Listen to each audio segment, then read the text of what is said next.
A grieving Navy SEAL found a 2-month-old German Shepherd puppy half buried in the snow, barely alive. He carried the puppy home, unaware that the dog had been poisoned by food linked to one of White Hollow's most trusted restaurants. As Koda recovered, one familiar scent made him tremble and led Dorian toward a disturbing trail of discarded food. What began as a simple rescue soon uncovered contaminated meat, falsified records, and people too afraid to speak. But while Dorian searched for the truth, the brutal cold triggered the injuries left by the crash that had already taken his wife and daughter. Then Dorian collapsed alone in the forest, and the puppy he once saved became his only chance of being found. Before we begin, tell us where you're watching from, and please like this video and subscribe if you believe loyalty can become a miracle. White Hollow looked almost innocent beneath the morning sun. The northern sky stretched clean and blue over miles of pine forest, and fresh snow lay across the valley in smooth silver sheets. Sunlight caught on frozen branches until every tree seemed edged with glass. Far below the mountain ridge, chimney smoke rose from the small town in thin white columns, and somewhere beyond the timberline, a church bell marked 8 o'clock. It was the kind of morning people photographed. Dorian Vale had stopped photographing anything 3 years ago.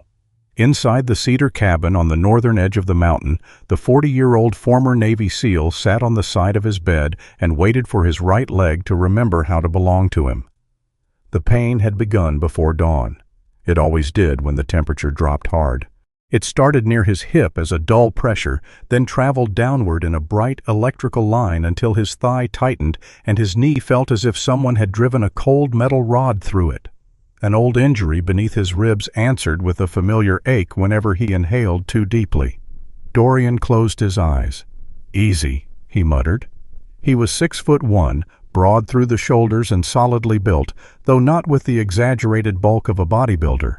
His strength had been shaped by years of military conditioning and maintained by stubborn routine rather than vanity. His face was sharply masculine, with a strong jaw, straight nose, and clean-shaven cheeks. Silver had begun threading through his neatly trimmed undercut earlier than it should have, making him appear older when he was tired and strangely younger when he smiled, which was not often anymore. His eyes were what people usually remembered, deep-set, steady, dark with a sadness he never explained. Dorian pulled on the same long-sleeved blue camouflage uniform he wore most days around the cabin. The fitted jacket sat neatly over his shoulders, matched by the camouflage trousers and dark military boots below. Even alone, he dressed with the unconscious precision of a man who had spent half his life being taught that disorder began with small things. Boots straight, bed made, knife in the same drawer, medication beside the same glass, grief in the same chair. Across the bedroom stood an old oak rocker. A red wool scarf hung over its back. Evelyn's scarf. Dorian looked away. On the shelf above it sat a small wooden box containing a pair of child-sized winter gloves, purple, with tiny white stars stitched across the fingers. Maisie had complained about those stars. She had been 6 and had decided stars belonged in the sky, not on gloves. Dorian could still hear her saying it. He could still hear Evelyn laughing. Sometimes memory was cruel because it faded. His was cruel because it did not. 3 winters had passed since the accident on Marrow Ridge Road. A truck had lost control on black ice. Dorian remembered headlights turning sideways, Evelyn shouting his name, Maisie crying from the back seat. Then metal, glass, snow, and afterwards, silence. He had survived with damaged nerves in his right leg, fractured ribs, and injuries that healed well enough for doctors to call him lucky. Dorian had learned to hate that word. He went downstairs and made coffee strong enough to taste like punishment. Breakfast was half a piece of toast. He swallowed his prescribed medication with the last of the coffee, stood beside the kitchen window, and watched sunlight crawl across the snow. His physical therapist had repeatedly told him to keep moving during cold weather. Gentle activity helped with stiffness and circulation. That was true. But Dorian walked for another reason. The cabin became crowded when he stayed inside too long, not with people, with ghosts. So, shortly after 9, he stepped outside. Cold air struck his face immediately. The pain in his leg sharpened, then settled into something manageable. Dorian locked the cabin and started toward an old forest road that wound down the mountain in the direction of White Hollow. Snow had fallen overnight, only 4 or 5 inches, and the trail remained visible beneath it. Tall firs stood on either side like silent sentries. Sunlight broke between them in brilliant shafts, illuminating tiny flakes drifting lazily from branches. Dorian walked slowly. His boots compressed the snow with rhythmic crunches. For half a mile, nothing moved except a raven crossing the sky. Then he heard something. Dorian stopped. The sound was so faint that at first he thought it might have been a branch shifting beneath snow. He waited. There it was again. Not a bark. Not quite a whimper either. It was thin and broken, almost breathless. Dorian turned toward the downhill shoulder of the road. "Hello?" The absurdity of speaking made him almost smile. Obviously, whatever was making the sound was unlikely to answer. Then it came again, closer. Dorian stepped off the packed trail and into deeper snow. His right leg protested immediately. He ignored it. 10 feet below the road, near a shallow drainage ditch, he noticed a patch of darkness beneath the white. At first it looked like an old piece of fabric. Then the dark shape moved. Barely. Dorian froze. He descended carefully, using a tree trunk for balance. And then he saw it. A puppy. A German shepherd, perhaps 8 weeks old. The little dog was yellow and black beneath the crust of snow covering its body, the traditional dark saddle already beginning to form across its back. But there was almost nothing beneath the coat. Its body was painfully thin, ribs faintly visible along the sides. Its legs looked too long for its tiny frame, and one ear had begun attempting to stand, while the other remained folded sideways against its head. Its dark brown eyes were open, but not fully alert. Dorian slowly crouched. The puppy watched him without trying to retreat. That frightened him more than growling would have. A healthy, frightened animal resisted. This one seemed too exhausted even for fear. "Hey there." His voice sounded strange in the quiet woods. The puppy's front paw shifted. It tried to lift its head. Failed. Something tightened in Dorian's chest. Not the injured ribs. Something older. He looked at the animal half covered by snow and for one brutal instant did not see a dog. He saw himself sitting alone in a hospital room after being told Evelyn and Maisie were gone. Alive, technically, but unable to understand what survival was supposed to be for. Dorian extended one hand slowly. The puppy gave a tiny shudder. "I'm not going to hurt you." Its eyes remained fixed on him. Then something strange happened. The puppy lifted its nose, not toward Dorian, past him, toward the trees. Its weak body suddenly tightened. One ear twitched. For several seconds it stared into a section of forest where sunlight fell between the trunks. Dorian followed its gaze. Nothing was there. No deer, no person, no movement. Only snow and pine shadows. Then the puppy released a tiny sound from deep in its throat, not fear exactly, and not a whimper, almost a call. Dorian felt the hair rise along his forearms. "Someone out there?" Silence answered. The puppy stared another moment, then its strength vanished and its head dropped back into the snow. Whatever it had sensed, or remembered, disappeared with it, and suddenly curiosity no longer mattered. The animal was dying. Dorian pulled off his outer camouflage jacket and spread it across the snow beside the puppy. "Okay, little man." He slid one hand beneath its chest and another beneath its hips. The puppy weighed almost nothing. That disturbed him. German Shepherd puppies were supposed to be awkward bundles of oversized paws and endless appetite. This one felt like a coat with bones inside. Dorian eased it into the jacket. The dog did not fight. Its muzzle rested against his wrist. Cold, far too cold. He wrapped the fabric around the small body and lifted it against his chest. A tremor passed through the puppy. Then another. Dorian started climbing back toward the road. On the third step, his right leg seized. The pain exploded from his hip downward. He lost balance and caught himself against a tree with one shoulder, twisting so the puppy never struck the ground. For several seconds, Dorian could not breathe properly. His jaw clenched. Snow fell from the branches above him. "Not today," he whispered. Whether he meant his leg, the mountain, death, or the universe itself, He did not know. He pushed upward again. The puppy's nose appeared between folds of blue camouflage. Its dark eyes looked up at him. Dorian stopped. There was no gratitude in that gaze. Dogs did not understand rescue as a debt. There was simply exhaustion. Trust had not been earned yet. Perhaps that was what touched him. The puppy was not asking for promises. It only needed him not to leave. Dorian looked back toward the trees. For 3 years, he had become very skilled at leaving things emotionally untouched. Neighbors, phone calls, invitations, birthdays, the world. But he could not leave this. "Don't die before I get you home," he said quietly. He reached the road. The cabin was less than a mile away, but that mile seemed to stretch as the cold worked deeper into his injured leg. Dorian kept the puppy inside the jacket, close to his chest, protecting it from the wind with both forearms. Every few minutes he checked for movement. A breath, a twitch, anything. Once, the puppy's paw pressed weakly against Dorian's chest. It was such a tiny gesture that another man might have missed it. Dorian did not. Years of military training had taught him to notice small signs of life. The irony was not lost on him. He had spent 3 years ignoring his own. The forest gradually opened. His cabin appeared between the trees, sunlight glowing warmly against the cedar walls. Dorian had always thought of the building as isolated. For the first time, it looked like shelter. Almost there. The puppy released a faint breath. Dorian tightened his hold. By the time he reached the porch, his leg was trembling visibly. He climbed the steps one at a time. At the door, he paused long enough to look down at the small yellow and black head tucked beneath his chin.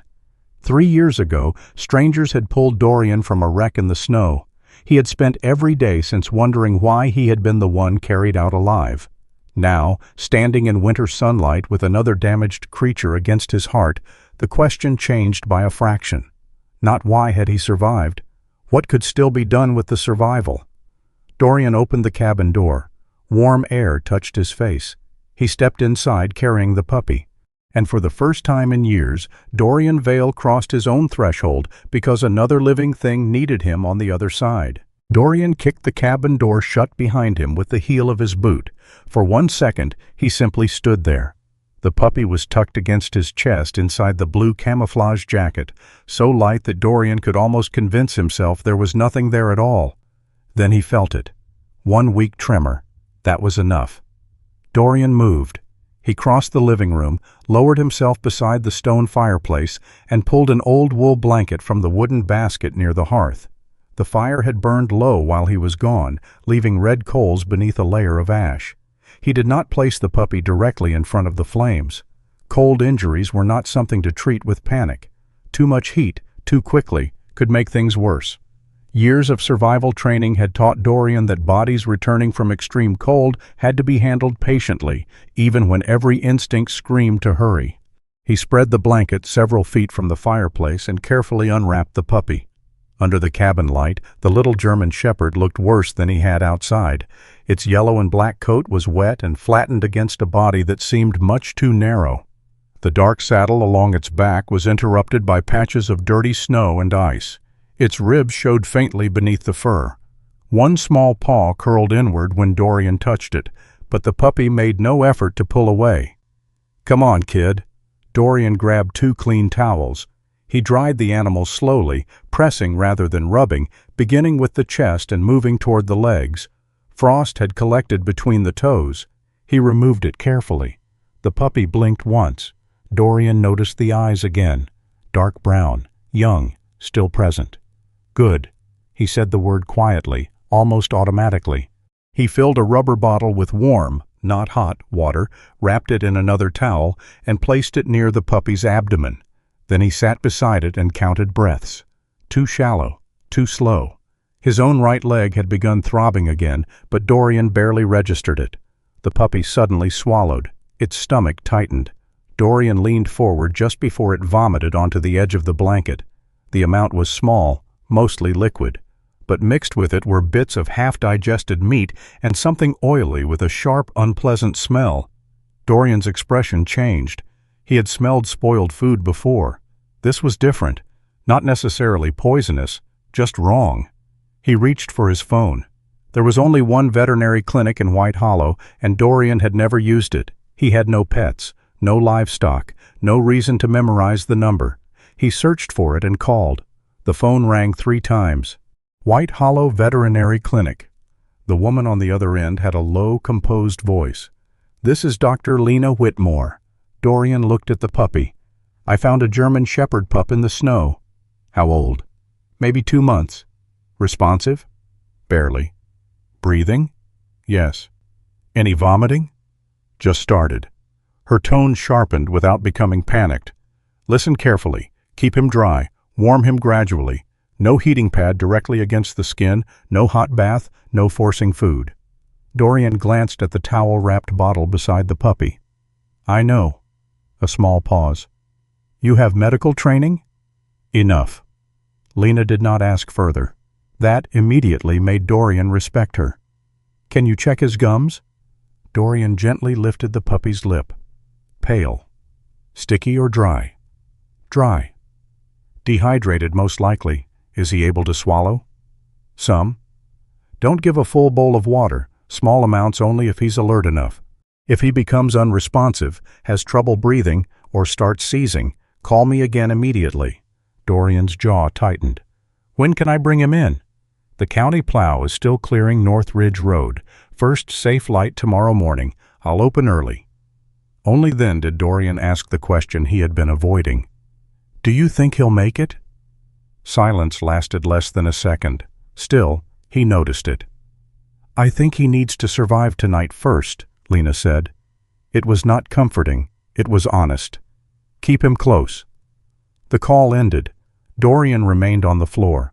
For most of his adult life, emergencies had come with procedure, coordinates, orders, extraction windows, people who knew their roles. Now there was only a dying puppy, a fireplace, and darkness gathering outside the windows. He hated how helpless that felt. The puppy stirred. Dorian dipped one finger into a small bowl of lukewarm water and touched it near the dog's mouth. A tongue moved. Once. Again. Enough to take a little moisture. Dorian sat back. "That's right." He had not spoken this much inside the cabin in months. Night came early. Beyond the glass, the snow reflected the last blue light of evening before the forest disappeared into darkness. Dorian turned on one lamp and left the others off. The cabin felt different with another heartbeat inside it. Not fuller exactly, more fragile. Every 20 minutes, Dorian checked the puppy's breathing. At 10:30, it shivered. At 11, it managed several more drops of water. At midnight, it lifted its head for almost 3 seconds. Then, shortly after 1 in the morning, something changed. The puppy opened its eyes and stared directly at Dorian. Not past him, at him. Dorian had been sitting with his back against the sofa, his injured leg stretched stiffly across the floor. The puppy dragged one front paw forward, then another. The movement was clumsy and exhausted.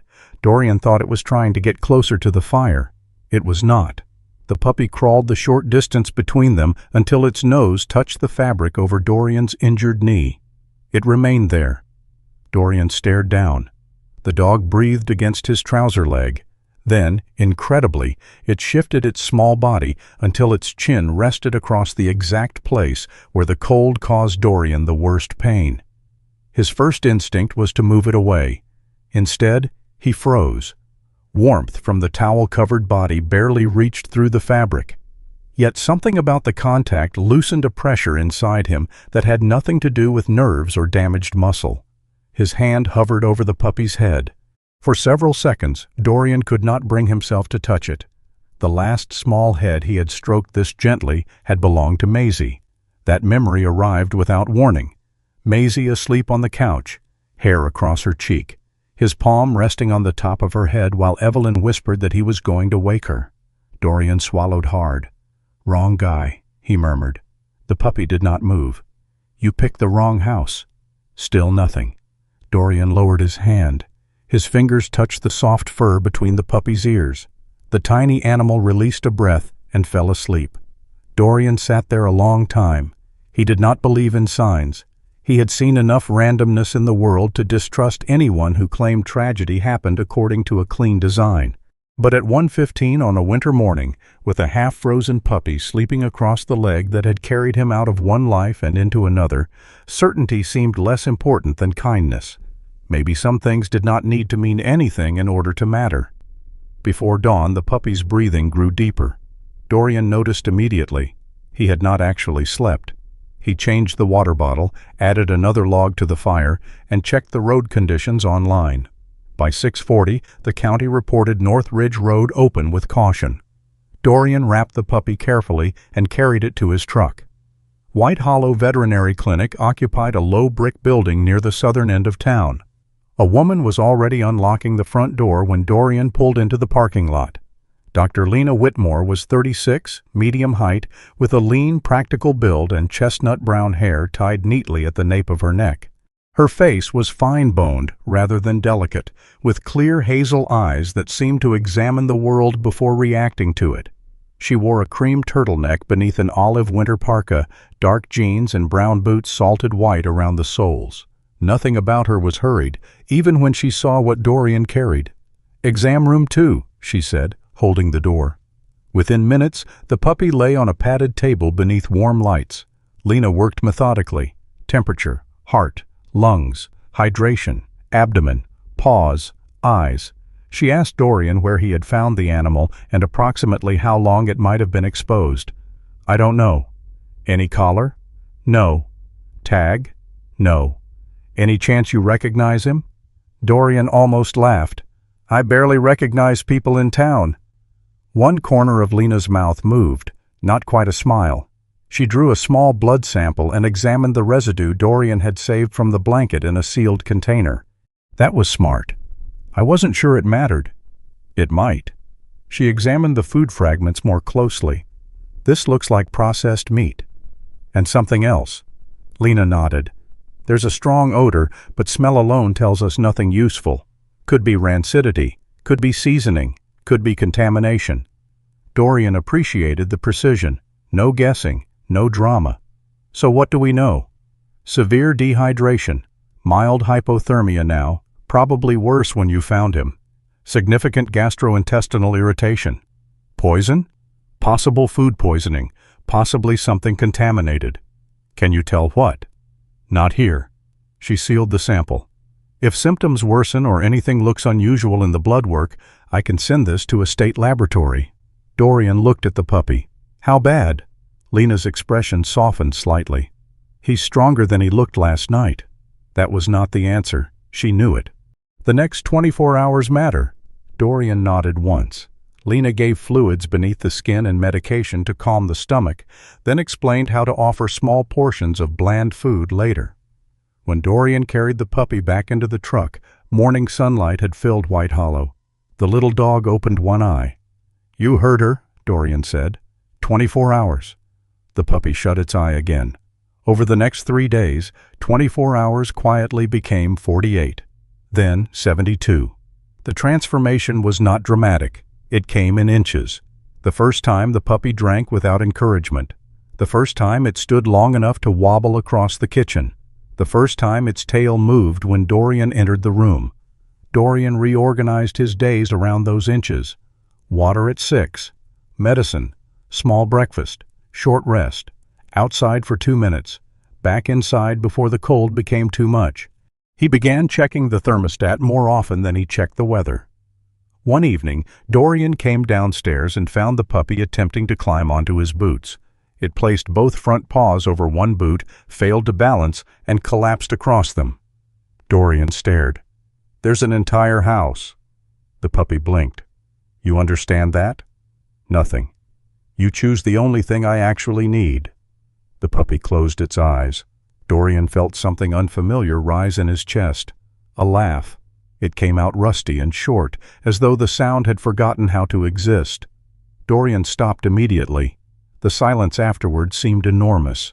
Then the puppy's tail tapped once against the floor. Dorian laughed again, softer. "Well, that's unfortunate." That evening, he finally gave the animal a name. Koda. The puppy raised its head slightly. Dorian considered it. "Koda." One ear twitched. "Good enough." Several days later, Dawn entered the cabin through the broad front window. Dorian came into the living room and stopped. Koda was standing by the glass, standing properly, still thin, still too small, but no longer folded against the floor. The young German shepherd stared down toward the bright valley of White Hollow, where roofs emerged between snow-covered trees and sunlight touched the distant ridge. Dorian stood several feet behind him. Koda's yellow and black reflection appeared faintly in the window. Beside it was Dorian's. For a long time, neither moved. The cabin had not changed. The mountain had not changed. Dorian's injuries had not disappeared. Evelyn and Maisie were still gone. But there was a living creature standing where, days earlier, there had only been an empty patch of floor. And somehow that mattered. Koda turned his head. Dorian looked down at him. "Breakfast?" The puppy's tail moved. Only once. But it was enough. Dorian walked toward the kitchen. After a moment, Koda followed. By the end of the second week, Koda had discovered 3 things about the cabin. The first was that the kitchen floor became slippery whenever he ran too fast.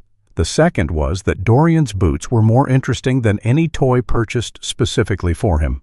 And the third was that one gray wool glove, the only one Dorian never misplaced, could apparently be stolen with almost no consequences. Dorian found the glove beneath the dining table one morning, partly chewed and resting between Koda's oversized front paws. The young German shepherd froze when he saw him. Koda had filled out slightly since the night he arrived. The deep hollows along his sides had softened, and the yellow in his coat had begun to look warmer against the black saddle spreading across his back. His legs still seemed too long for the rest of him. One ear stood more often now, while the other remained stubbornly folded, giving him the expression of an animal who was listening carefully with only half the equipment. Dorian stared at the glove. Koda stared back. "That one?" Koda lowered his chin. "You had the whole house." The puppy's tail moved once. Dorian picked up the glove, examined the damp bite marks, and sighed. "You're expensive for something I found for free." Koda sneezed. Dorian almost smiled. The changes inside the cabin had been small enough that Dorian did not notice them all at once. A water bowl now stood beside the kitchen island. A folded towel had appeared near the fireplace. There was a leash hanging beside the front door. Dorian had begun waking before his alarm because Koda would scratch lightly at the bedroom threshold and then sit there, waiting as though he had somehow learned that demanding attention was less effective than making Dorian feel guilty. More surprisingly, Dorian had begun going into White Hollow more often, not because he wanted company. Koda needed food, medicine, a heavier blanket, a proper leash. Necessity had a way of rebuilding routines without asking permission. One bright afternoon, Dorian returned from town carrying groceries and a paper bag containing lunch from one of the cafes near Main Street. He had not intended to buy anything prepared. Then he had smelled roasted chicken while walking past Silver Pike Lodge. Silver Pike was the kind of place White Hollow advertised on postcards. A large timber and stone restaurant stood on the hillside above town, its front windows facing the frozen valley. Tourists booked tables weeks ahead during ski season. Locals used it for anniversaries, retirement dinners, and occasions important enough to justify prices they normally complained about. Dorian had eaten there once with Evelyn. He remembered less about the meal than the way she had accused him of reading the menu like a briefing document. He had told her menus contained useful intelligence. She had laughed so loudly that the couple at the next table turned around. The memory came and went. Dorian carried the groceries inside. Koda came trotting toward him with the clumsy confidence of a puppy still surprised by his own speed. "Back!" Koda stopped before reaching the bags. Not because his obedience was impressive, because Dorian was holding food. Dorian unpacked milk, eggs, coffee, and vegetables. At the bottom of the bag sat a cardboard takeout box stamped with the silver fish emblem of Silver Pike Lodge. He had purchased a simple chicken sandwich from their side counter. Koda's behavior changed before Dorian opened the box. The puppy stopped moving. His nose lifted. Dorian noticed immediately. "Koda?" One standing ear rotated forward, the folded ear pulled backward. Koda took one cautious step toward the kitchen island, then stopped. His body lowered. Not playful, not curious. His tail dropped close to his hind legs. Dorian looked at the food, then at the puppy. "What?" Koda sniffed again. A faint whine escaped him. Dorian put the box on the counter. The puppy backed away. It was not dramatic. That was what made it disturbing. Koda did not bark or panic. He simply moved toward the far side of the kitchen as though distance itself mattered. Dorian opened the container. Roasted chicken, bread, pickles. A dark house sauce had soaked slightly into the cardboard. Nothing looked unusual. He smelled it. Smoke, salt, vinegar, something sweet. Normal restaurant food, as far as he could tell. Koda remained by the wall. Dorian crouched several feet away. "Come here." The puppy looked at him but would not move. Dorian closed the box. Only after he placed it inside the refrigerator did Koda slowly return. That bothered him. Animals remembered smells, fear especially. Dorian knew that much without needing veterinary training. He did not force the issue. But later, while taking out the trash, he noticed the empty cardboard container again. Even after most of the food had been removed, the smell of the sauce lingered in the paper. Koda approached the trash bag. His nose twitched. Instantly he recoiled. The reaction was the same. Dorian set the bag down. For the next several seconds, man and dog stood looking at each other. "You know that smell?" Koda gave no answer, of course, but Dorian no longer thought the reaction was random. A few days later, Lena scheduled Koda for a follow-up examination. The morning was clear and unusually mild for January, with sunlight pouring across White Hollow and turning the snowbanks along Main Street almost painfully bright. Koda sat in the passenger footwell of Dorian's truck instead of the seat because his balance during turns was still terrible. At the clinic, Lena listened to his heart, checked his weight, and examined his abdomen. "He's gained almost 4 pounds. Dorian raised an eyebrow. "That explains why my food disappears faster." Lena glanced at Koda. "He's a growing German Shepherd. Your grocery budget is finished." Koda attempted to chew the end of her stethoscope. Lena pulled it away without losing her composure. "Apparently, so is my equipment." Dorian gave the faintest smile. Lena noticed. She chose not to comment. Koda's blood work had improved. His hydration was normal, his stomach irritation had settled, and there were no obvious signs of lasting organ damage. Dorian told Lena about the reaction to the silver pike container. She did not immediately attach meaning to it. "Could be an association," she said. "Dogs can connect a smell with getting sick. If he ate something with a similar odor before becoming ill, he may remember it." "So it means something." "It means he remembers something unpleasant." Dorian nodded. That distinction mattered. Lena studied him. "You're thinking harder about this than I am. I notice patterns. You were trained to." Dorian met her eyes. She did not ask for details. Again, he appreciated that. On the drive home, Dorian chose Main Street rather than the bypass because he needed fuel. Traffic moved slowly through the tourist district. Koda sat upright this time, nose close to the partially opened window. They passed the pharmacy, a hardware store, the post office. Then Silver Pike Lodge came into view above the next intersection. Koda changed. The puppy rose too quickly and stumbled against the dashboard. Dorian caught the leash. "Easy." Koda was no longer looking at him. His nose worked rapidly. The truck moved past the restaurant's main entrance. Koda turned his head sharply toward the building, then toward the narrow side street running behind it. Dorian noticed. He continued another half block before pulling into a legal parking space. He could have driven home. Instead, he sat there. Koda remained alert, not frightened yet, focused. Dorian got out. 5 minutes. He clipped the leash properly and walked with Koda along the public sidewalk. The puppy moved normally until they reached the side street. Then his pace slowed. His nose dropped toward the snow. Dorian did not pull. Koda took several steps, stopped, sniffed the air, moved again. The alley behind Silver Pike was not secretive or dramatic. Delivery trucks used it. Employees entered through a service door. Large commercial waste containers sat behind a wooden privacy fence, and a public lane continued past the property toward several smaller businesses. Dorian remained on the public side. Koda approached within perhaps 30 feet of the fence, then stopped completely. His legs stiffened. His tail dropped. A trembling began along his shoulders. Dorian crouched beside him. "Enough." Koda stared toward the rear of the restaurant. A service door opened. A kitchen worker carried 2 black trash bags outside, dropped them into a commercial bin, and returned inside. Nothing unusual. Then a light gust came downhill. Koda flinched as though struck. He backed into Dorian's leg. A soft, involuntary sound left his throat. Dorian looked toward the waste area. The wind carried ordinary restaurant smells: cooking grease, meat, smoke, detergent. And beneath them, faint but recognizable, the same sharp sweetness that had lingered on the cardboard box at the cabin. Dorian did not know what it was. He did know Koda hated it. For several seconds the puppy pressed against his boot and refused to look away from the fence.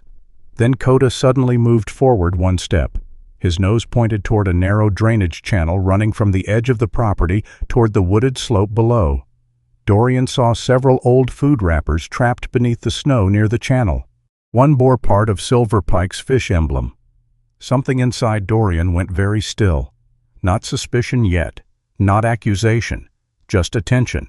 That old, disciplined attention that had kept him alive in places where assumptions killed faster than bullets. He took out his phone. He photographed only what could be seen from the public lane: the fence, the drainage channel, the visible wrappers. Then he put the phone away. No trespassing, no opening bins, no touching anything. Koda gave another low whine. Dorian guided him away. They had nearly reached Main Street when an elderly woman outside the pharmacy noticed the dog. She stopped. Her name, Dorian later learned, was Marlene Cobb, though everyone in town called her Marnie. She was 67, short and softly built, with pale skin reddened by winter air and white hair cut to her chin in loose waves. A beige scarf was wrapped twice around her neck over a wine-colored wool cardigan beneath a heavy coat. Her face carried the gentle wrinkles of someone who smiled often, though her blue-gray eyes had a habit of studying wounded things with immediate concern. Marnie looked at Koda, then looked again. "Well, I'll be." Dorian stopped. "You know him?" "Maybe." She bent slightly but did not reach for the puppy. That told Dorian she understood frightened animals. Koda sniffed toward her but stayed close to his leg. Marnie's expression became thoughtful. A few weeks before that bad storm, there was a shepherd mother hanging around the south side of town. Dorian's attention sharpened. "German shepherd?"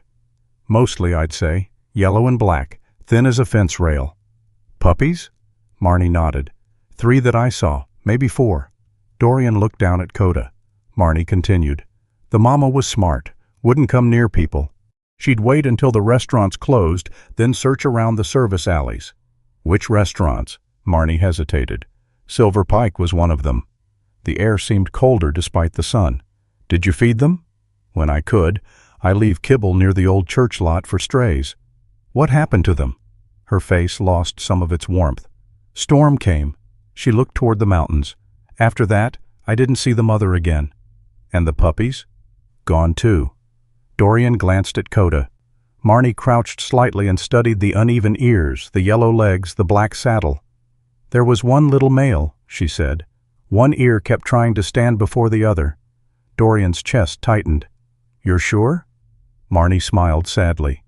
"At my age, young man, I forget why I walk into kitchens." Then she pointed gently toward Koda. "But I remember animals I worry about." Koda looked at her. His tail moved once. Marnie's eyes softened. "Well," she straightened.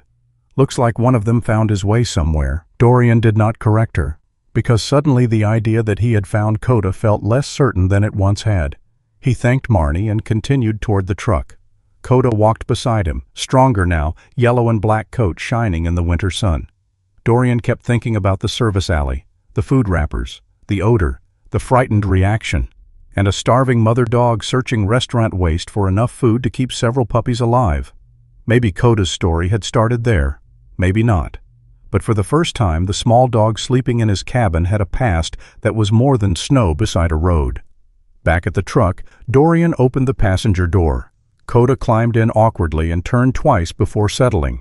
Dorian rested one hand on the roof of the vehicle. Across the street, Silver Pike Lodge's polished wooden sign caught the afternoon sun.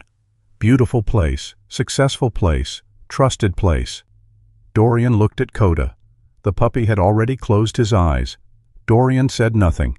He had learned long ago that questions became dangerous when people answered them too quickly. For now, there was only one question worth keeping. What had a hungry 2-month-old puppy eaten behind Silver Pike Lodge that nearly killed him? Dorian did not sleep well that night. Not because Koda was restless. The puppy had fallen asleep near the fireplace with one paw stretched over the edge of his blanket, breathing with the deep, careless rhythm of an animal that had begun to believe morning would come. Dorian envied him. He sat at the kitchen table with a mug of coffee gone cold and wrote down everything he knew. Not what he suspected, what he knew. Koda had become ill after eating something before Dorian found him. The smell from the Silver Pike container triggered a clear fear response. The dog had reacted again near the rear service area of the restaurant. Marnie Cobb had seen a German Shepherd mother and several puppies scavenging near that part of town before the storm. That was all. No conspiracy, no accusations, no conclusions. Years in the SEAL teams had taught Dorian a lesson that civilians sometimes mistook for instinct. Good operators were not the men who guessed fastest. They were the men who could stand in front of something frightening and still separate fact from imagination. Observe first, conclude later. By 8 the next morning, Dorian was sitting across from Lena Whitmore in the small office behind her examination rooms.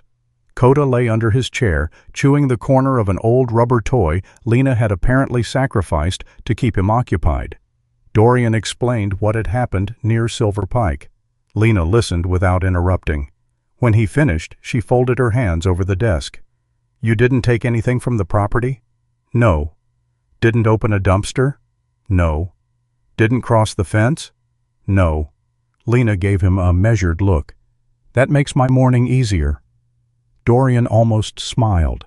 She reached into a small refrigerated cabinet and removed the sealed sample she had retained from Koda's original illness. "I was already considering sending this out because of the unusual odor and the gastrointestinal irritation." "State lab?" "Yes. Veterinary toxicology can screen broadly, but depending on what they find, food safety may need to become involved." Dorian watched her label the package. "You think there's something in it?" "I think guessing before a test result is how rumors become facts." That answer pleased him. Lena turned back. "But your dog's reaction gives me a reason not to dismiss it." Koda looked up at the word dog, then resumed chewing. Dorian left the clinic with more questions than answers. 2 days later, Ranger Ellis Boone knocked on his cabin door. Dorian had seen the man before, mostly from a distance. Everyone in White Hollow knew Ellis. At 58, the ranger had spent more than 3 decades working the forests and frozen lakes surrounding the valley. He stood a little over 6 feet, lean rather than bulky, with long arms, a square weather-cut face, and short salt and pepper hair thinning at the crown. A closely trimmed gray-brown beard covered his jaw and chin. Deep lines ran beside his eyes, carved there by wind, glare, and years of looking farther into the woods than most people knew how to look. Ellis wore a dark forest green ranger jacket over a red and black flannel shirt, brown field trousers, worn hiking boots, and a charcoal knit cap. His manner was slow, not hesitant, slow in the way of a man who had learned that nature punished hurried decisions. Dorian opened the door. Ellis glanced at Koda. "So that's him." Dorian's shoulders tightened. "That depends on what you've heard." Ellis raised one eyebrow. "I heard Lena has a puppy who ate something bad." "That's all?" "For now." That answer earned him entry. Koda approached cautiously. Ellis did not bend down or offer a hand. He simply stood still. After several seconds, Koda sniffed one boot and stepped away. "Smart dog," Ellis said. "He steals gloves." "Still smart." They sat near the kitchen table. Ellis removed his cap and rubbed one hand over his graying hair. "I've been seeing things in the south drainage for about 2 months." "What kind of things?" "Sick foxes, not many. 2 that I could get close enough to observe.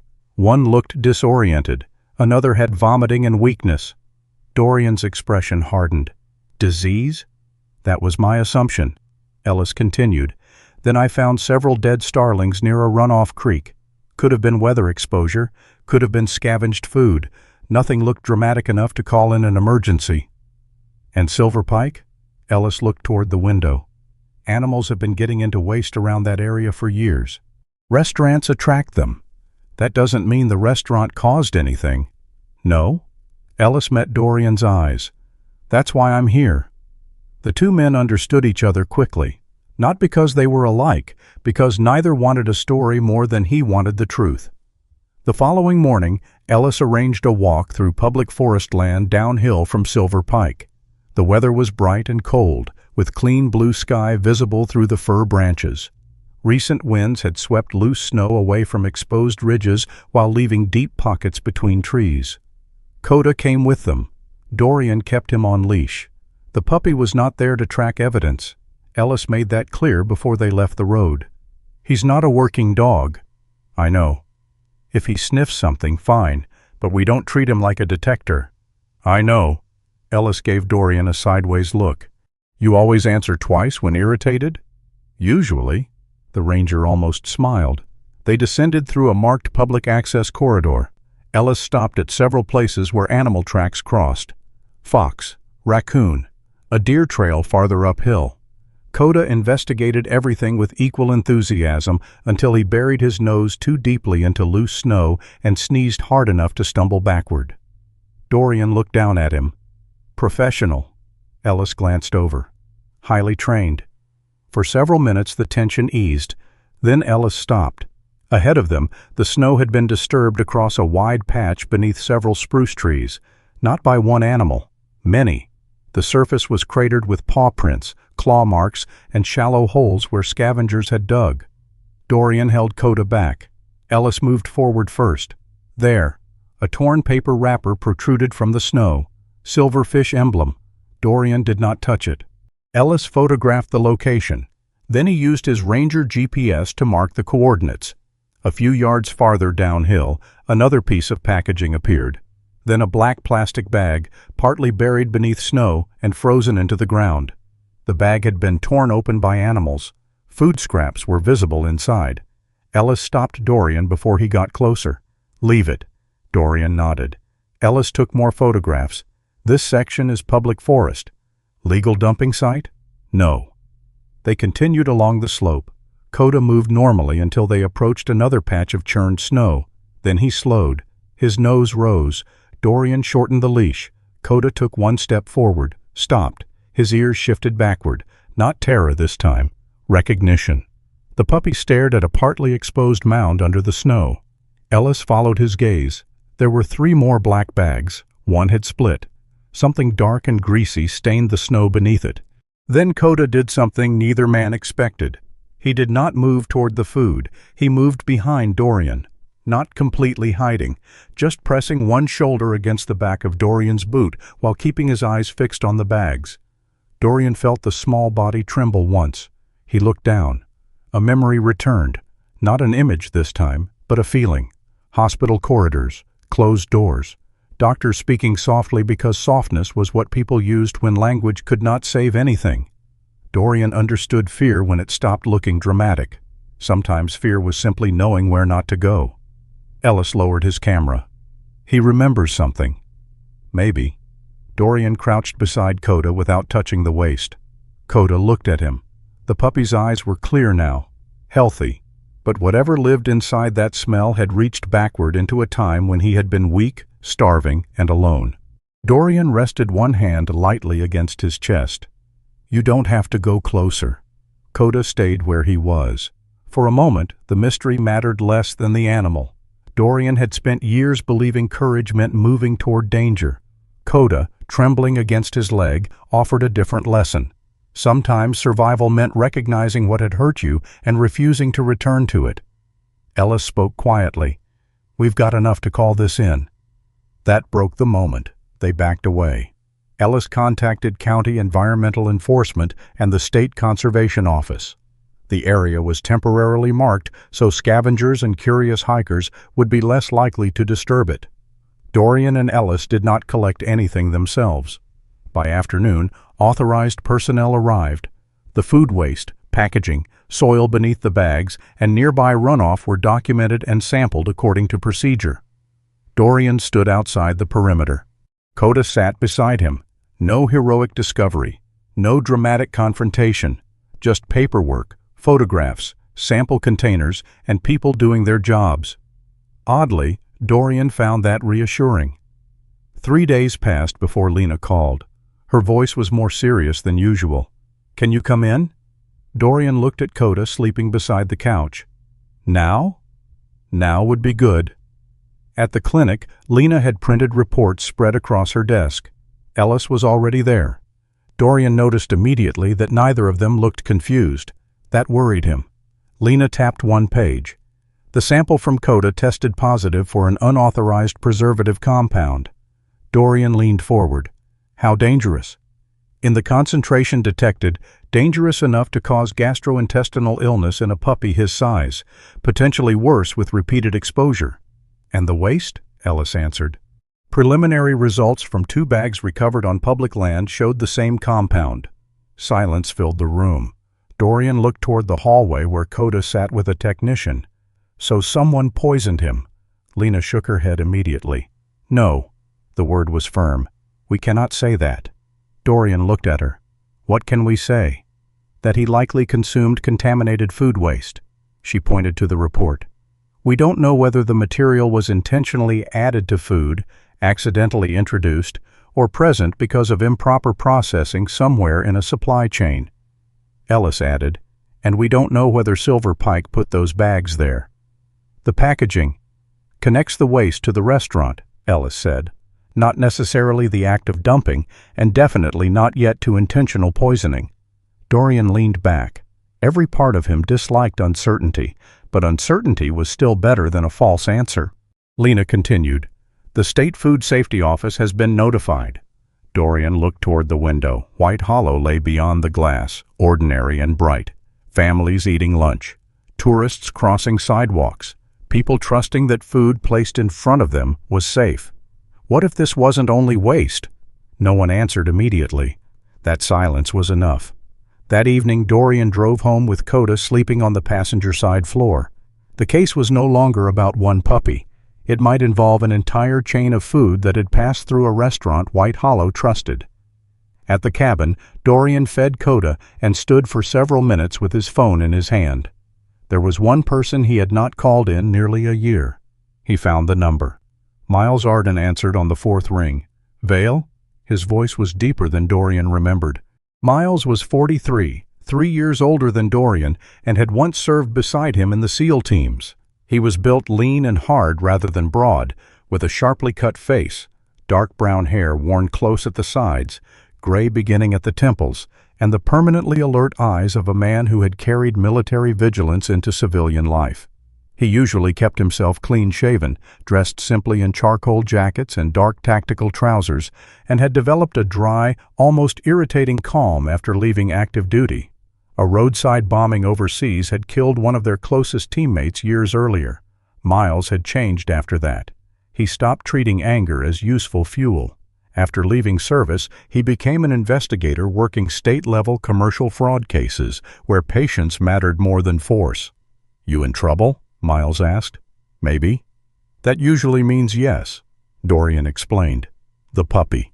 The contaminated samples, the illegal dumping, the restaurant connection, the unanswered questions. Miles listened until Dorian finished. Then he asked only one thing. "What have you personally done?" "Observed public areas, photographed what was visible, reported it, nothing else." "Good." Dorian frowned. "That's all you've got?" "No." Miles's voice hardened slightly. "I've got this. Don't turn it into a SEAL mission." Dorian said nothing. Miles continued. "You know what you do when something threatens people. You move toward it. That kept you alive." "Sometimes." A pause. "But this isn't a compound in hostile territory, Dorian. If there's fraud, contamination, or criminal dumping, you need evidence that survives lawyers, hearings, and chain of custody." Dorian stared at the darkening window. Miles spoke more quietly. "If you care about that dog, don't give anybody a reason to turn you into the story." The words landed harder than Dorian expected. You think I'm going to kick down the restaurant door? I think grief makes good men believe urgency excuses bad decisions. Dorian's jaw tightened. Miles knew exactly where to aim. Build a case, Miles said. Not a confrontation. The line went quiet. Dorian looked down. Koda had walked over and sat beside his boot. Small, alive, trusting. Dorian rested one hand against the back of the chair. All right, Miles exhaled. That sounded painful. It was. Good. Means you heard me. The call ended. Dorian remained standing in the kitchen. Outside, snow began falling again over White Hollow. For years, discipline had meant knowing when to advance. Now it would have to mean knowing when not to. And if something rotten truly lay beneath the polished reputation of Silver Pike Lodge, Dorian would not tear it open with force. He would let the truth do that. The investigation did not arrive in White Hollow with sirens. It arrived in envelopes, requests for invoices, supplier records, waste disposal logs, purchase histories, temperature control documentation. The kind of paperwork most people never noticed until someone began comparing one page to another. Miles Arden had been right. Truth did not always break down doors. Sometimes it sat quietly beneath a fluorescent light while an investigator circled two numbers that should have matched and did not. Dorian was not included in that part of the work. He preferred it that way. He had already given Ellis everything he had observed and answered questions from the State Food Safety Office. Lena had provided veterinary records and laboratory results through the proper channels. After that, Dorian returned to the mountain, or tried to. The problem was that once a man had spent years noticing danger, he could not simply decide to stop seeing patterns. 3 mornings after his call with Miles, Dorian saw a dark gray SUV parked half a mile below the cabin. There was nothing illegal about it. Northridge Road was public. People stopped to photograph the valley all the time. Still, the vehicle remained there for nearly 20 minutes without anyone getting out. Dorian stood behind the kitchen window with a coffee mug in one hand. Koda played on the floor behind him, attacking a length of rope with the dedication of a creature fighting an ancient enemy. The SUV eventually drove away. Dorian wrote down the time. He did nothing else. 2 days later, the same vehicle appeared again. This time it parked farther uphill. Dorian could not see the driver clearly. He did see the rear license plate. He wrote that down too. Koda trotted over and looked up at him. Don't start. Koda sat. Dorian stared at the road. I'm not starting anything. The puppy tilted his head. Dorian frowned. You've become judgmental. Koda sneezed. That afternoon, Dorian called Ellis. The ranger listened, took the plate number, and told him not to approach the vehicle if it returned. Dorian did not argue. That was progress. The next morning brought something stranger. A man came to the cabin. He appeared shortly after 10, driving an older black pickup that Dorian had never seen before. The stranger was perhaps 45, average height, thick through the chest, with sandy hair cut close above the ears and a clean-shaven face that looked ordinary enough to disappear in a crowd. He wore a navy winter jacket, faded jeans, and work boots. His manner was polite, almost excessively so, with the careful smile of someone who wanted to appear harmless. Dorian opened the door only far enough to stand in the gap. Koda remained behind his leg. Can I help you? The man looked past him. Sorry to bother you. I heard you're the guy who found that shepherd pup outside town. Dorian's expression did not change. Who told you that? The smile held. Small town. That's not a name. The stranger gave a short laugh. Just curious. Someone said there'd been a stray litter. Dorian waited. The man's eyes dropped toward Koda. He doing okay? Yes. Good, good. Another pause. Then the stranger nodded. Anyway, sorry to bother you. He turned and walked back toward the truck. Dorian did not threaten him, did not follow, did not ask who had sent him. He simply watched until the truck turned onto Northridge Road. Then he photographed the plate from the porch. Ellis received the image 5 minutes later. Koda looked up at him. Dorian closed the door. See? The puppy wagged once. Civilized. He did not feel civilized. He felt watched. But that was precisely why Miles's warning mattered. Fear and anger both wanted speed. Discipline required patience. 2 days later, patience came to his door in the form of a woman who looked as though she had almost turned around several times before reaching it. Her name was Tessa Monroe. She was 29, about 5'5", slim but strong in the shoulders from years of kitchen work. Her dark blonde hair was tied into a low ponytail beneath a gray knit cap. She had pale skin, tired blue eyes, and a narrow face made softer by a small mouth that seemed constantly on the verge of apologizing. She wore a light gray hoodie under a black quilted vest, faded jeans, and practical dark sneakers inappropriate for the snow. That last detail told Dorian she had come quickly. Not planned. Koda noticed her first. He trotted toward the door, then stopped several feet away. Tessa stared down at him. Her face changed. Not fear, recognition. "Oh God." Dorian immediately became still. "You know him?" Tessa pressed both hands into the pockets of her vest. "I don't know." Her voice shook. "I might." Dorian opened the door wider. "Come inside." She hesitated, then entered. Koda approached cautiously. Tessa crouched but kept her hands to herself. "You were smaller," she whispered. Koda sniffed her shoe. Dorian closed the door. "What do you mean?" Tessa straightened. "I worked at Silver Pike." Past tense. Dorian gestured toward the table. She sat but did not remove her coat. Koda settled nearby. For almost a minute Tessa said nothing. Dorian did not rush her. People who were afraid sometimes needed silence more than questions. Finally she looked at him. "I was a prep cook." "How long?" 5 years. "Why did you leave?"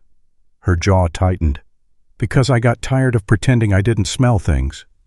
Dorian remained quiet. Tessa stared at the tabletop. Last summer the restaurant was struggling. Tourism was down. Food costs were high. Graham started buying meat from a new supplier. "Who?" "I don't remember the full company name. Something out of North Dakota." "What changed?" "Deliveries came late. Not every shipment. Just some." "Late as in delayed?" "Late as in after closing." That caught his attention. Tessa continued. "Cheap cuts. Sometimes the packaging looked fine, but the meat smelled wrong once we opened it. Sweet, chemical, not rotten exactly." The same word Dorian had used in his own mind. Sweet. He said nothing. "One of the line cooks complained," Tessa said. "Graham told us the product had been treated for shelf stability." "Did you know what that meant?" "No." "Did you ask?" "I did." Her eyes lifted. "That's when he stopped being nice to me." The sentence carried more history than explanation. Dorian waited. Tessa looked toward the window. "Graham Pike wasn't always like that." That was the first time Dorian heard anyone defend him. She explained. Silver Pike had belonged to Graham's parents before him. His father had built the original dining room with his own hands. For years, Graham worked every Christmas, every storm weekend, every tourist season.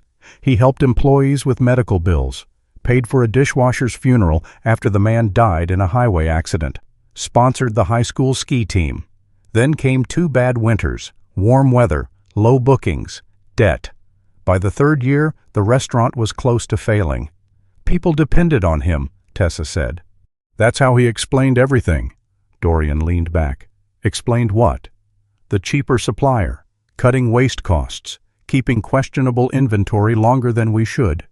Her fingers tightened together. At first it was always just one emergency. Dorian understood that sentence immediately. Tessa continued. "One bad shipment. One bad invoice. 1 week until cash flow improved." Her voice thinned. "But it never stopped."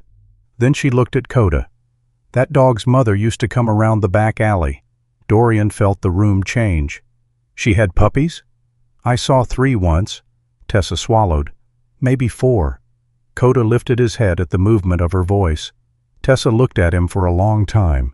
Then came the moment that stopped Dorian more completely than any threat outside his cabin had.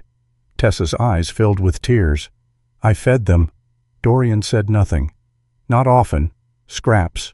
Bread. Bits of chicken I thought were safe." Her breathing became uneven. "I thought I was helping." Koda stood. Slowly he walked toward her. Tessa froze. The puppy sniffed one knee, then the other. Dorian expected him to retreat. Instead, Koda sat in front of her. Tessa covered her mouth. "Oh no." The words broke. "I might have fed him something from there." Dorian's instinct was immediate. Not anger at Tessa. Anger at the entire chain of decisions that had allowed a woman trying to feed starving animals to believe restaurant scraps were harmless. Tessa began crying quietly.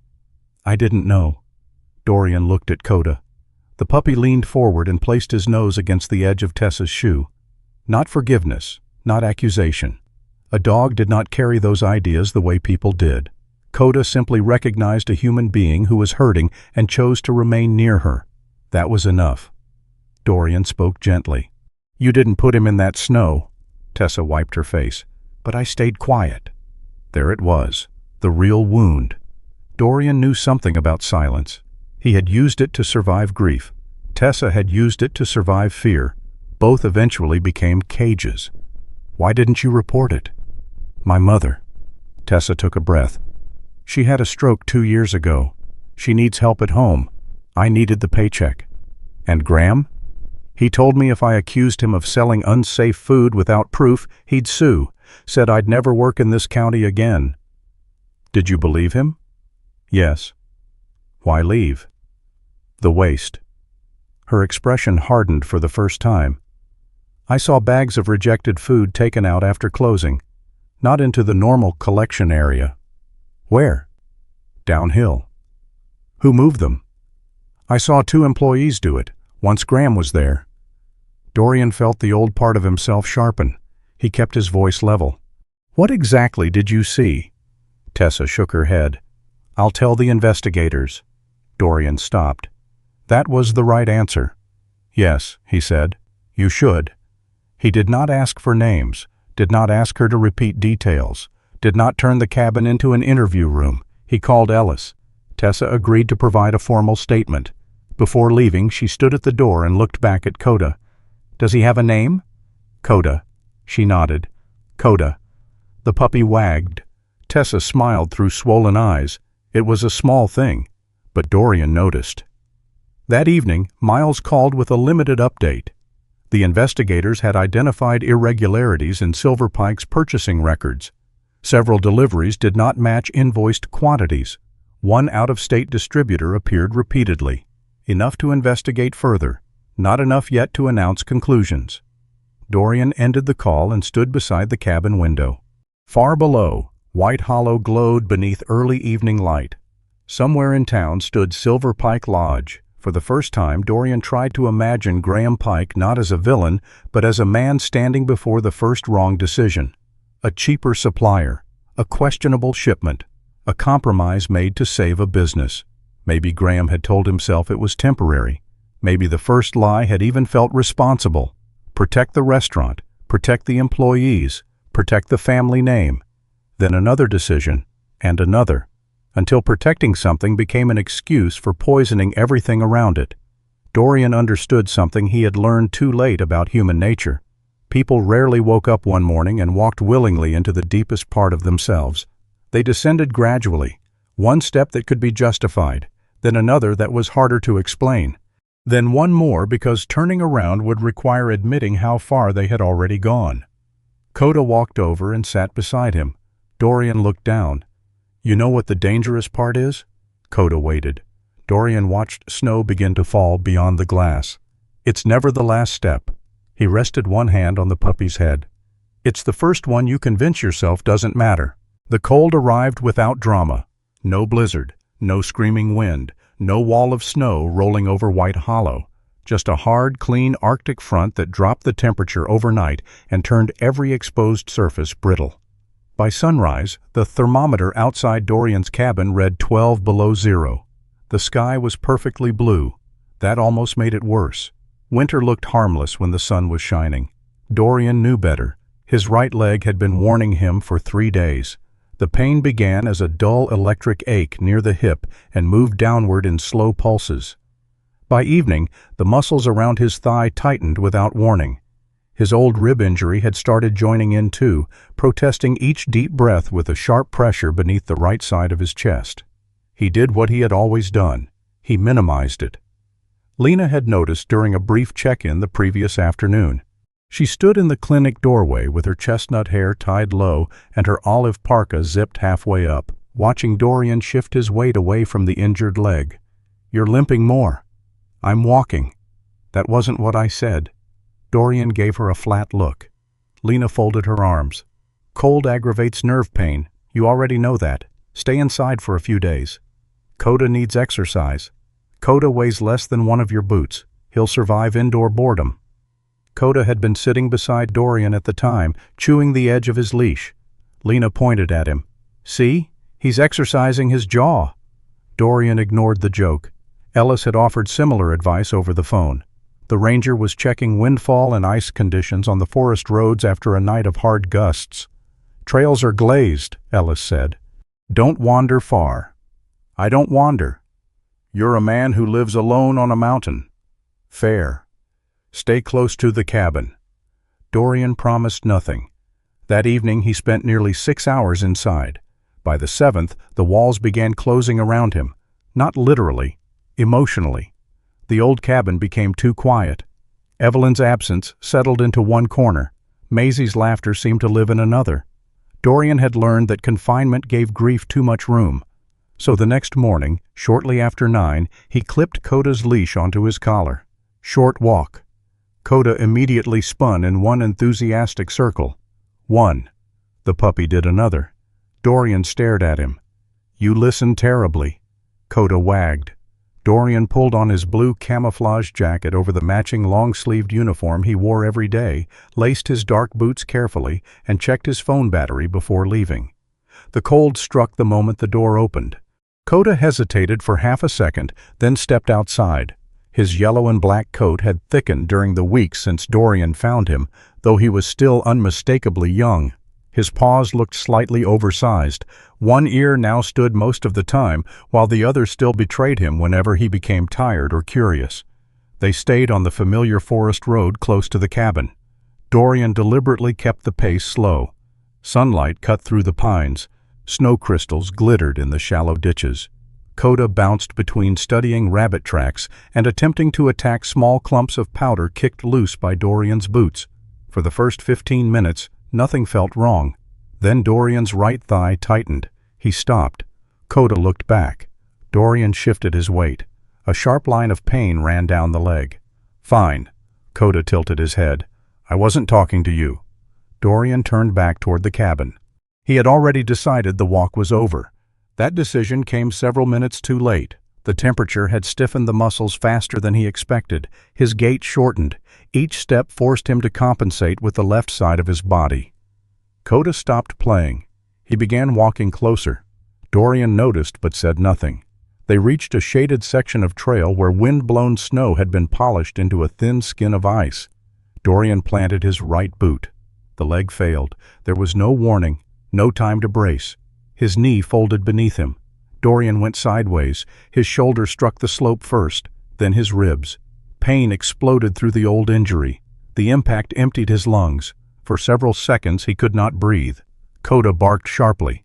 Dorian rolled onto his back and waited for air to return. "Easy." He tried to sit. The muscles along his ribs spasmed. His right leg remained rigid and nearly useless. Dorian stopped moving.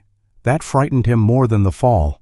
He had survived combat injuries by knowing exactly what his body could do under stress. Right now, his body was giving him a very short list. He reached for his phone. The pocket was empty. Dorian looked downhill. The phone lay perhaps 8 feet away, half submerged in loose snow where it had fallen from his jacket. He extended one arm, not even close. "Perfect." Koda circled him rapidly. "Koda." The puppy came close. Dorian pointed toward the phone. "Phone." Koda looked where he pointed, then looked back at him. "Yeah, no idea." The puppy licked Dorian's chin. Dorian closed his eyes for 1 second. The cold beneath his body had already begun working through the clothing. He needed to move. He rolled toward his left side and tried to push himself upright. Pain tore through his ribs. His right leg buckled again. Dorian dropped back into the snow. Koda barked. "Stop." The dog barked again. His behavior changed. He stopped circling randomly. Instead, he moved several feet up the trail, turned, came back, then tugged lightly at Dorian's sleeve. Dorian tried to use a nearby tree root for leverage. The leg refused to support him. His breathing had become too fast. He forced it slower. In, out, count. Control what could be controlled. 10 minutes passed, maybe 15. Time became unreliable. The blue sky above the pine branches seemed impossibly bright. Dorian's fingers began losing sensitivity. Koda remained close. The puppy nudged Dorian's cheek repeatedly, then suddenly ran uphill. Dorian lifted his head. Koda! The dog stopped 20 yards away, looked back, then returned at full speed. He barked twice near Dorian's shoulder. Stay, Koda paced. Dorian realized the command was meaningless if he could not solve the problem himself. He looked toward the road above. No houses, no people, only forest. Koda ran uphill again, this time farther. Dorian called once. The puppy disappeared around the bend. The silence afterward struck hard. For weeks Dorian had complained about Koda following him into every room. Now the absence of tiny paws against snow felt enormous. He lay still. The cold worked upward. His body began trembling. Good at first. Shivering meant the body was still fighting. But Dorian knew the mathematics of exposure. Cold, immobility, time. The equation only ended one way if nobody changed a variable. He thought of his phone buried 8 feet away. He thought of the cabin. Then, unexpectedly, he thought of Maisie. Not the accident. A summer afternoon. She had been 4. They were at a park near Norfolk, and she had climbed higher on a playground structure than Evelyn wanted. Maisie looked down and shouted, "Dad, catch me!" Dorian told her not to jump. She jumped. He caught her. She had laughed as if falling had never been dangerous because her father existed. Dorian stared at the sky. He had spent 3 years believing he had failed because there had been one fall he could not stop. The memory shifted something inside him. Not comfort, not forgiveness, just a thought. Maybe love was never a promise that nobody would fall. Maybe it was simply the promise that someone would try to catch them. Dorian heard barking, far away. Then again. Not one bark. Several. He turned his head toward the road. Nothing. Koda. His voice came out weaker than intended. The barking grew louder. Then another sound appeared. An engine. Dorian shut his eyes briefly. Not relief yet. Hope was dangerous before confirmation. A vehicle stopped somewhere uphill. Koda barked again. A man shouted, "Dorian?" Ellis. Dorian exhaled. A minute later, Koda burst around the bend. The puppy ran straight to him, then turned back toward the trail. Ranger Ellis Boone followed quickly but carefully, boots fitted with traction cleats. The ranger's forest green jacket stood out against the snow. His weathered square face was tense beneath the charcoal knit cap, gray-brown beard rhymed faintly with frost. He reached Dorian and immediately crouched. "Don't move." "Wasn't planning to." Ellis checked his responsiveness, then his breathing. "What happened?" "Leg locked. Fell." "Head?" "Didn't hit it." "Ribs?" "Old injury. Bad impact." Ellis pulled out his radio. Dorian glanced toward Koda. "How?" Ellis looked at the puppy. "Little lunatic ran into the road in front of my truck." Dorian almost laughed. Ellis continued while calling rescue services. "He barked at me, ran back down the trail, came back, barked again." Koda sat beside Dorian now. His paws shifted anxiously. "He didn't know what he was doing," Dorian said. "No." Ellis removed an emergency blanket from his pack. "He knew you weren't getting up." That distinction mattered. Koda had not understood rescue. He had understood wrongness. A person who normally stood was lying down. A person who normally followed was not moving. So the puppy had searched for another person. Nothing supernatural, nothing trained, just attachment, instinct, and persistence. Ellis wrapped the emergency blanket around Dorian and insulated him from the snow as best he could. "You're getting cold." "I noticed." Still sarcastic, promising sign. Within 20 minutes the rescue team arrived with a sled and medical equipment. By then Dorian's shivering had intensified and his speech had begun to slow slightly. He hated being carried. That was an old problem. But for once, pride had no vote. They moved him down the mountain. Koda rode near Ellis. The puppy never stopped watching. At White Hollow Medical Clinic, Lena was waiting.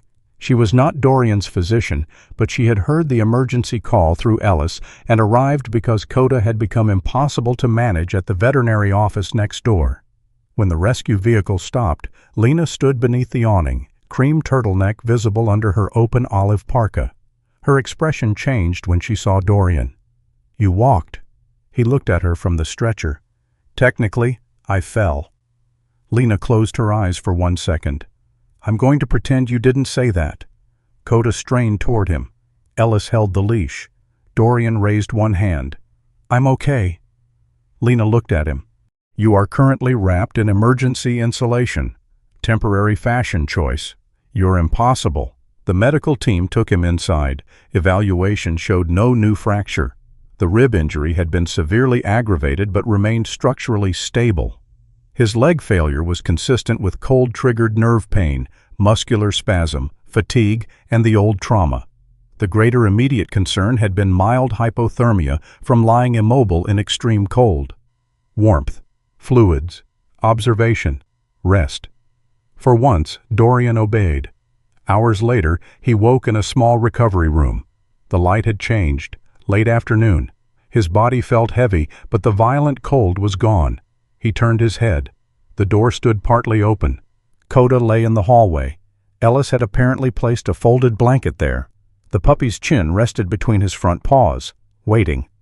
Dorian watched him for a moment, then lowered one hand beside the bed. "Koda!" The head came up instantly. Koda stood. He walked into the room, slower than usual, as if even he understood that something fragile had happened. Dorian held out his palm. Koda pressed his small head into it. No barking, no tail spinning wildly, just contact. Dorian's fingers moved through the warm yellow and black fur. Weeks earlier, he had carried a dying puppy out of winter. Today, that puppy had refused to leave him there. Dorian had once believed rescue was something strong people did for weak ones. Now he understood how arrogant that idea had been. Sometimes strength changed hands. Sometimes the creature being carried one day became the reason someone else made it home the next. Dorian closed his eyes. His hand remained on Koda's head. He had saved the puppy once. Koda had just saved him once. But somewhere between the fireplace, the feeding bowls, the stolen gloves, the quiet mornings, and the long roads through snow, something else had happened. They had begun saving each other long before either one knew it. By the time the investigation into Silver Pike Lodge reached its conclusion, winter had begun losing its grip on White Hollow. Not dramatically. The mountains were still white. Ice still held the northern edge of the lake. But afternoons lasted longer now, and water had begun dripping from rooftops in slow, steady rhythms. Along Main Street, narrow ribbons of dirty snow retreated from the sidewalks, revealing pavement that no one had seen in months. Dorian noticed these things because he had begun noticing things again. For 3 years, seasons had passed around him without meaning. Now he knew when the sun stayed 20 minutes longer.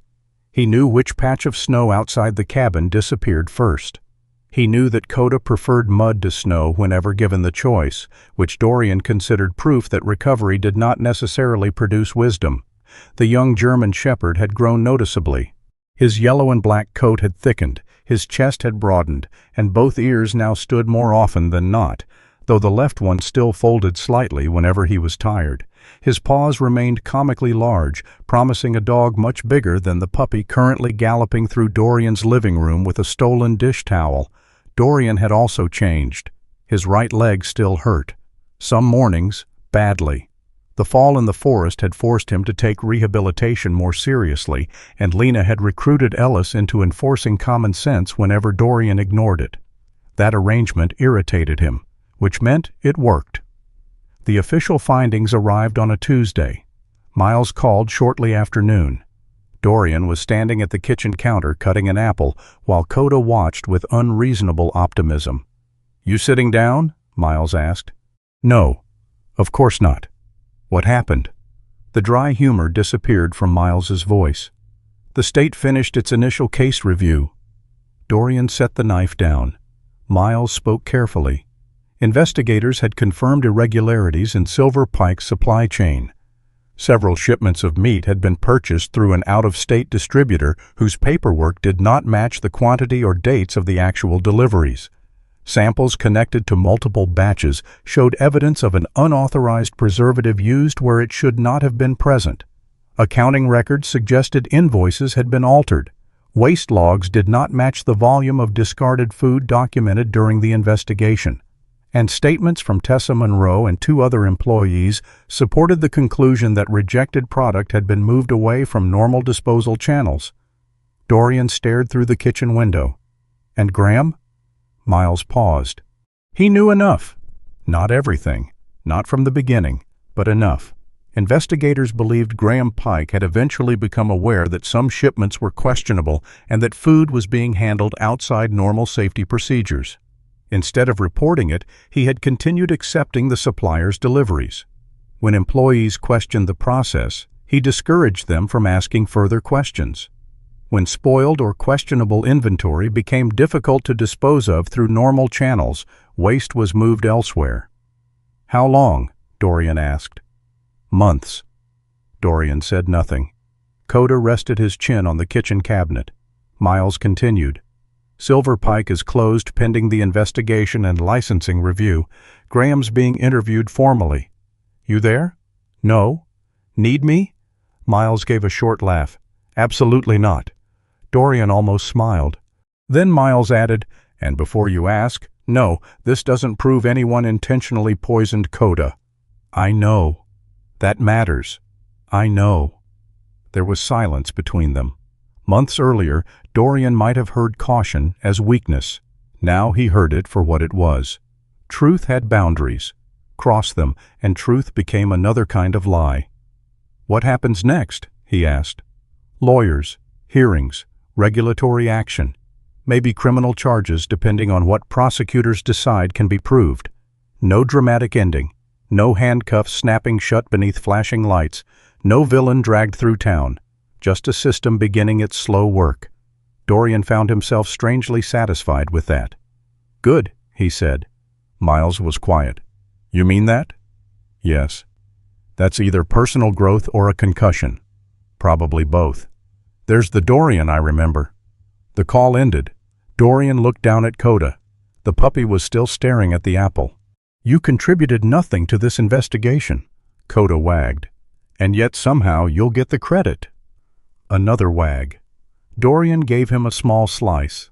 Silver Pike Lodge remained dark for the rest of the week. The polished wooden sign still stood above the entrance, but no smoke rose from the chimney. No tourists filled the parking lot. A notice from the state had been posted beside the front door. White Hollow reacted the way small towns always reacted when something trusted broke apart. Anger came first, then gossip, then embarrassment, then, slowly, responsibility. Not everyone who worked at Silver Pike had known what was happening. Dishwashers, servers, cleaners, young cooks, people who had simply shown up for work and gone home afterward. A community fund was organized to help several employees cover groceries while they searched for other jobs. The hardware store hired one of the maintenance workers. A nearby lodge took 2 servers before the end of the week. Tessa found work at a small breakfast cafe on the east side of town. Dorian saw her there once. She wore a simple black apron over her gray hoodie, dark blonde hair tied in the same low ponytail, but her tired blue eyes looked less guarded than before. When she spotted Koda through the window, she smiled. Koda pressed his nose against the glass. Dorian tapped the leash. "No." Tessa laughed from inside. Dorian did not go in. He did not need to. Some apologies did not require another conversation. Marnie Cobb continued leaving food for strays near the old church lot, though Ellis convinced her to use covered feeding stations and remove leftovers before nightfall. Ellis returned to patrol work once the contaminated waste sites were cleared and monitored. Miles called every few days. The calls were never sentimental. "You alive?" "Yes." "Dog alive?" "Yes." "You done causing problems?" "No." "Good, just checking." Then he would hang up. Dorian understood the language. Men who had survived too much rarely said what they meant in complete sentences. Lena continued seeing Koda for routine checkups. His weight increased steadily. His blood work normalized. The thin, frightened puppy had become something energetic enough that Lena once asked Dorian whether he was certain he had rescued a German shepherd and not a small demolition company with ears. Dorian had laughed, not because the joke was particularly good, because laughing no longer surprised him. That realization stayed with him on the evening he finally moved Evelyn's scarf. It happened without planning. The cabin was quiet. Koda slept near the fireplace. Dorian walked into the bedroom to put away clean clothes and saw the red wool scarf hanging over the old oak chair. For 3 years he had treated it like a boundary. Move it, and something would be lost. Leave it, and somehow Evelyn remained closer. Dorian stood there for a long time. Then he took the scarf in both hands. The wool was softer than he remembered. He pressed one thumb against the fringe. For an instant, memory arrived so clearly that his chest tightened. Evelyn standing at the cabin door during their first winter there. Cheeks pink from cold. Red scarf wrapped badly around her neck because she had always hated doing things neatly just because Dorian preferred them neat. Maisie laughing behind her. The memory hurt. But it did not destroy the room. That was new. Dorian walked to the shelf and took down the wooden box containing Maisie's purple gloves. He opened it. The gloves were still there. Small. Ridiculous white stars stitched across the fingers. He smiled through wet eyes. Then he placed Evelyn's folded red scarf beside them. He did not close the box immediately. Koda appeared in the doorway. The puppy did not enter. He simply sat. Dorian looked at him. For once, Koda did not charge across the room, steal anything, or demand attention. He waited. Dorian stared at the open box again. Something shifted inside him. For years, he had believed moving Evelyn's scarf would mean admitting she was gone. Now he understood the opposite. He could move the scarf because she was not inside it. Neither was Maisie inside those gloves. They existed somewhere far more permanent. In the parts of him they had changed, in the habits he still carried, in the grief itself, and perhaps in the fact that, despite everything, he had learned to care for something again. Dorian closed the box. Not locked. Just closed. Koda stood. Dorian scratched behind one of his ears. "Come on!" The dog followed him downstairs. That small act changed more than the room. Over the next several days, Dorian opened curtains that had stayed half closed through most of winter. He repaired a loose board on the porch. He answered a call from an old Navy friend instead of letting it go to voicemail. Once, when Ella stopped by for coffee, Dorian did not pretend he had somewhere else to be. None of those things looked like recovery. That was probably why they were. Recovery rarely arrived as revelation. Mostly, it looked like doing ordinary things without feeling that you were betraying the dead. Late winter finally began surrendering. One morning, sunlight poured through the cabin windows before Dorian had finished breakfast. Koda scratched at the door. "Patience." Koda scratched again. "You've learned nothing." Dorian put on his blue camouflage jacket, matching trousers, and dark boots. His right leg was stiff. Not terrible, just present. He opened the door. Koda exploded into the yard. The air was cold but no longer vicious. Water dripped from the edge of the roof. Snow had pulled away from the southern side of the cabin, exposing dark soil and flattened brown grass beneath. The world smelled different. Wet pine, earth, water. Something beginning again. Dorian stood on the porch with one hand resting against the railing. Koda raced toward the edge of the yard, skidded, turned, and ran toward the forest road. Then he slowed. The puppy reached the beginning of the old trail. He stopped, looked back. Dorian stared at him. The same road. Weeks earlier, somewhere farther along it, Dorian had found a nearly frozen creature beneath the snow. He did not think destiny had placed Koda there. He still distrusted explanations that made suffering sound necessary. Koda had not needed to nearly die. Evelyn and Maisie had not needed to die so Dorian could learn something. Pain was not sacred simply because people survived it. But what happened afterward mattered. That Dorian could believe. Koda waited. Dorian stepped from the porch. His leg hurt on the second step. He kept walking. The snow along the road had begun collapsing into shallow streams that reflected the morning sun. Koda moved ahead, then stopped occasionally to make sure Dorian followed. Dorian did. They continued toward the trees. One man, one dog. Their shadows stretched long across the melting snow. Dorian had once thought survival meant being the person left standing after everything else had been taken away. Now he knew survival could mean something quieter. Opening a door. Taking another step. Allowing something new to walk beside what had been lost. Koda turned again. Dorian looked at him. "Go on?" The young shepherd trotted forward, and Dorian followed. Perhaps it no longer mattered who had saved whom. Maybe rescue had never been a debt that could be balanced. Sometimes an animal entered a man's life because it needed shelter, and sometimes, without understanding it at all, that animal found a man who had been standing outside his own life for years, and quietly led him home. Sometimes, the miracles God sends into our lives do not arrive with thunder, bright lights, or answers written across the sky. Sometimes they arrive quietly. Sometimes they are cold, frightened, covered in snow, and small enough to fit inside our arms. Dorian believed he was the one who rescued Koda that winter morning. He gave the little dog warmth, food, shelter, and another chance to live. But in ways Dorian could never have imagined, Koda was also being placed on his path to rescue something inside him. Not his injured leg, not the years he had lost, and not the memories of Evelyn and Maisie. Koda could not erase those things, but he reminded Dorian that a wounded heart can still love, a lonely home can become warm again, and a man who believes his purpose is gone may simply not have reached the next chapter God has prepared for him. Perhaps that is one of the quiet mysteries of life. We often pray for God to remove our pain, while sometimes He sends us a reason to keep walking through it.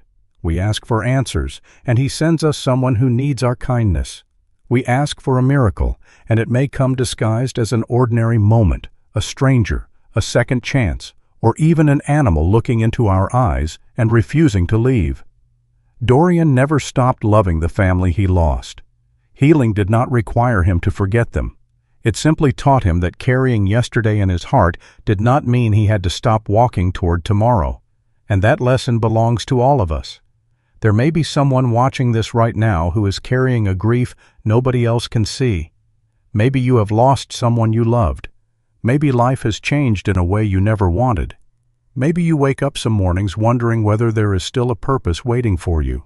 Do not underestimate the small doors that may still open.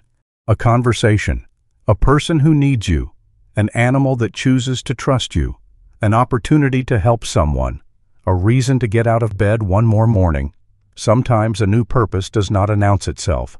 Sometimes it simply waits beside the road until we choose to stop. And perhaps the greatest lesson Dorian and Koda leave us is this: we are not always meant to understand why certain people or animals cross our path. We are only asked to recognize when love has given us an opportunity to do something good, because kindness is rarely wasted. The life you save may someday save you in a way you never expected. The person you encourage may someday become the one who encourages you. And the small act of compassion you almost walked past today may become part of a much greater story tomorrow. If this story reminded you of someone you love, please share it with them. And if you have ever experienced a moment when a person, an animal, or an unexpected event entered your life at exactly the right time, tell us about it in the comments. Your story may be the encouragement someone else needs today. If you believe stories of loyalty, compassion, second chances, and faith still matter, subscribe to the channel and join us for the next journey. Until then, may God watch over your home, strengthen you in the battles nobody else can see, comfort the places in your heart that still hurt, and place the right people, and perhaps the right animals, along your path when you need them most. May God bless you, your family, and every faithful companion walking beside you. And wherever life leads you next, may you never lose faith that even after the longest winter, the snow can begin to melt.